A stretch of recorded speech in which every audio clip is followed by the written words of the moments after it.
Electric ગાડી જ્યારે પણ લેવા જાઓ ત્યારે એની બેટરીની કિંમત પૂછી લેવાની કે આની બેટરી કેટલાની આવશે.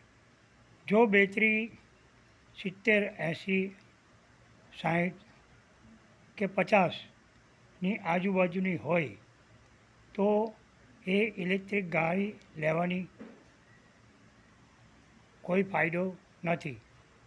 માટે ઇલેક્ટ્રિક ગાડી લેવી હોય તો સસ્તી બેટરીવાળી 100 કિલોમીટર ઉપર એવરેજ આપતી હોય એવી જ ગાડી લેવી જોઈએ.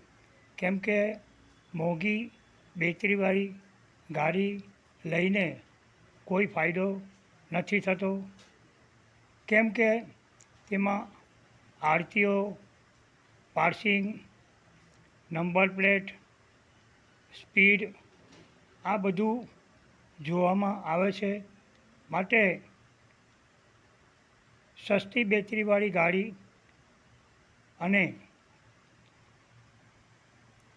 ઓછી કિંમતની ગાડી લો તો ઓછો મેન્ટેનન્સ આવશે અને સારી